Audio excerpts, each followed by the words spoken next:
Bonjour chers amis youtubeuses, youtubeurs. Cela fait un bon moment que je n'avais pas fait une petite vidéo YouTube sur mes réparations et rénovations de vieux appareils électriques sonores. Depuis le mois de mai, je crois, c'est la dernière vidéo que j'ai faite. Alors aujourd'hui, 18 novembre 2021, je vais vous présenter un appareil un peu particulier, car c'est un appareil de 1949 qui enregistre sur un disque en papier magnétique. Alors le disque en papier magnétique, c'est celui-ci.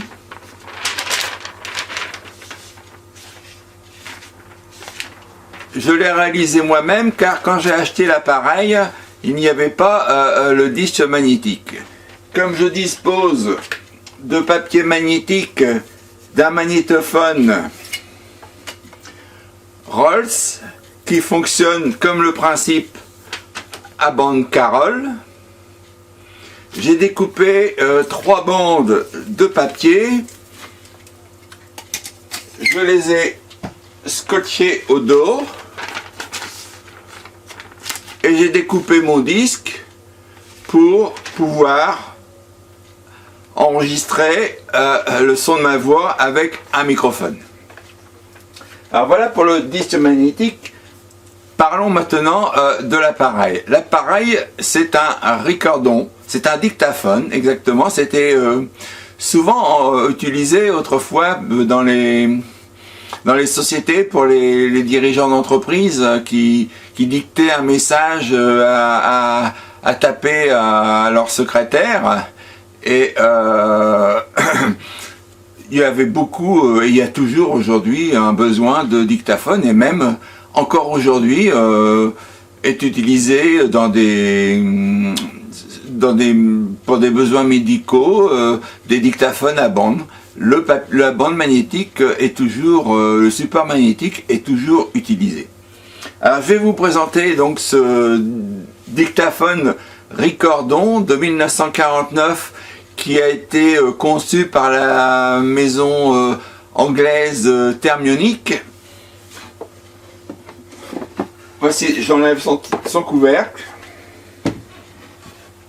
Alors vous pouvez constater, l'appareil est assez petit. Il fait 25 cm de côté et puis 10 cm de haut. Je vais vous faire un petit zoom pour que vous voyez un peu mieux l'appareil.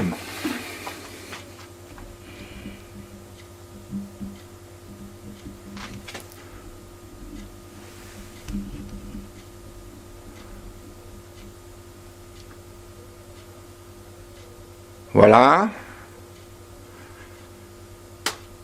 Je reviens en position.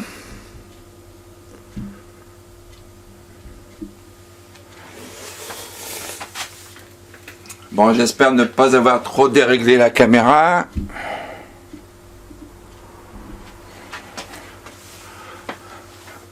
Ah, je la remonte un petit peu encore. Voilà. Oui, donc, on va donc aujourd'hui faire un test d'enregistrement sur cette machine. Alors, il faut dire que j'ai acheté cette machine pas très chère, mais elle était dans un état au niveau des composants complètement hors spécification. D'ailleurs, j'ai changé quasiment tous les composants à l'intérieur. C'est un appareil à 4 tubes. Il y a 2 UF42 et 2 UL41 pour la partie puissance. Alors c'est un matériel, c'est une machine un peu spéciale parce que c'est une machine qu'on appelle tout courant, c'est-à-dire qu'il n'y a pas de transformateur d'isolation. Donc on redresse le courant secteur pour fabriquer la haute tension. Donc ce qui veut dire que le châssis est directement relié au secteur. Donc moi, pour réparer cet appareil, je me suis muni d'un transformateur d'isolement afin d'être certain de ne pas m'électrocuter. Voilà pour ce point qui est quand même relativement important. D'ailleurs, les anciens n'avaient pas de gêne de ce côté-là, de fabriquer des appareils comme ça, enfin, alors que les transformateurs existaient. Mais c'était pour des problèmes d'encombrement et de prix aussi, ça permettait de tirer un peu les prix vers le bas. Voilà, donc, alors, de quoi est composée cette machine? C'est relativement simple. Ici, j'ai un bouton enregistrement audition. Il est actuellement sur la position audition. J'ai le bouton volume, donc le potentiomètre. J'ai la prise secteur, commutateur haut-parleur interne ou haut-parleur externe par une jack ici. La prise secteur ici.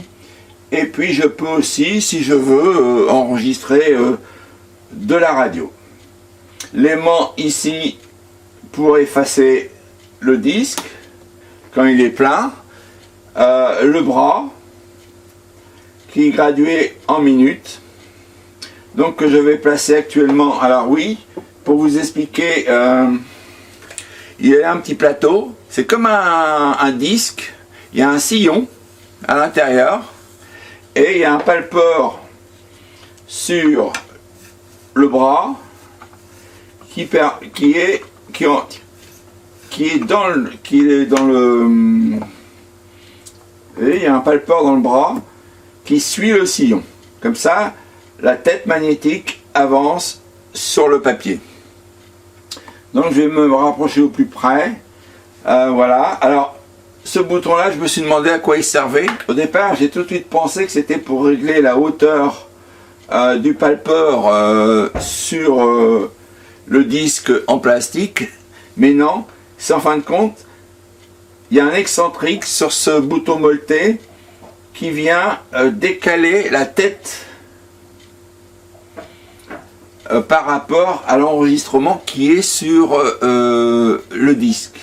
Alors pourquoi ça? Alors je l'imagine, c'est-à-dire que si un patron de société enregistre un message avec son micro et donne le disque à sa secrétaire qui a le même appareil, ils ne sont pas réglés tous les deux pareils. Donc fatalement, la tête va être décalée par rapport à l'enregistrement de son patron. Donc elle a la possibilité d'ajuster la tête exactement à l'endroit où est enregistré le message sur le disque papier. Donc pour le mettre en route, c'est simple, il y a un interrupteur, il y a un petit solénoïde qui vient bloquer le plateau, et dès qu'on appuie, ça tourne. Je me mets en position enregistrement et je vais pouvoir enregistrer mon message. Allez, let's go. Voilà, alors j'ai remarqué qu'il faut parler pas trop près du micro, car sinon il y a de la distorsion au niveau de la reproduction sonore. Alors oui, cet appareil m'a donné énormément de fil à retordre, puisque j'ai changé quasiment tous les composants, et puis notamment tous les câbles coaxiaux qui étaient séchés par le temps et qui donnaient des courts-circuits. Et là, ça a été mon gros problème, car c'est très peu accessible avec un fer à souder. Heureusement que j'ai un fer à souder de professionnel qui me permet d'aller dans des endroits impossibles avec un fer à souder normal.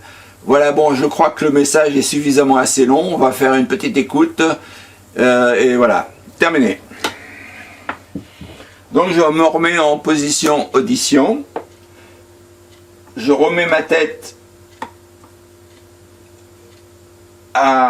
au départ et puis j'appuie sur le bouton du micro. Et normalement, mon message, voilà. J'ai remarqué qu'il faut parler pas trop près du micro, car sinon il y a de la distorsion au niveau de la reproduction sonore. Alors oui, cet appareil m'a donné énormément de fil à retordre, puisque j'ai... Une petite pause. Voilà. le magnétophone s'est arrêté, enfin le dictaphone on va dire, le dictaphone s'est arrêté, je reprends en appuyant sur la touche du micro. Quasiment tous les composants, et puis notamment tous les câbles coaxiaux qui étaient séchés par le temps et qui donnaient des courts-circuits. Et là, ça a été mon gros problème, car c'est très peu accessible avec un fer à souder. Heureusement que j'ai un fer à souder de professionnel qui me permet d'aller dans des endroits impossibles avec un fer à souder normal. Voilà, bon, je crois que le message est suffisamment assez long. On va faire une petite écoute. Et voilà, terminé. Alors voilà, donc ça fonctionne. Voilà, mais un appareil de 1949 qui a quand même 72 ans aujourd'hui, c'est quand même un exploit de le refaire revivre en 2021 au 21e siècle. Ce sont des appareils très spéciaux, originaux, qui reflètent toute l'histoire de l'enregistrement sonore du XXe siècle. Donc oui, petite précision, lorsque l'utilisateur avait terminé son message, si une partie de son message ne lui plaisait pas, il a la possibilité de l'effacer et de recommencer son enregistrement. Alors on va faire la petite démonstration. Je reviens en arrière.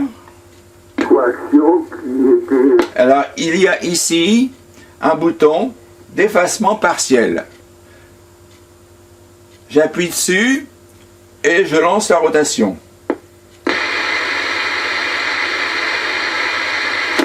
Voilà, je reviens en arrière. Non, il y a de la distorsion au niveau de la reproduction sonore. Alors oui, cet appareil m'a donné énormément de fil à retordre, puisque j'ai changé quasiment tous les composants, et puis notamment tous les câbles coaxiaux qui étaient... Voilà, il n'y a plus rien. J'ai effacé mon enregistrement. Alors je peux reparler dessus. On va y aller. 1, 2, 3, 1, 2, 3, 4, 5, 6, 7, 8, 9. 7, 8, 9, 10, 11, 12. 10, 11, 12. Je reviens en arrière. Je me mets en lecture. Sinon, il y a de la distorsion au niveau de la reproduction sonore. Alors oui, cet appareil m'a donné énormément de fil à retordre, puisque j'ai changé quasiment tous les composants, et puis notamment tous les câbles coaxiaux qui étaient 1, 2, 3, oui. 1, 2, 3, 4, 5, 6, 7, 8, 9. 7, 8, 9, 10, 11, 12. 10, 11, 12. Ça a suivi de professionnels. Voilà, ça a repris. Et j'ai donc intercalé une correction dans mon message. C'est un peu le retour en arrière et puis une reprise de l'enregistrement. Dans des endroits impossibles avec un fer à souder normal. Voilà, bon, je crois que le message est suffisamment assez long. On va faire une petite écoute. Et voilà, terminé. Voilà, alors la présentation de cet appareil s'achève. Ça m'a pris quand même pas mal de temps à le réparer, car je n'ai pas de schéma cet appareil. En plus, c'est un appareil tout courant.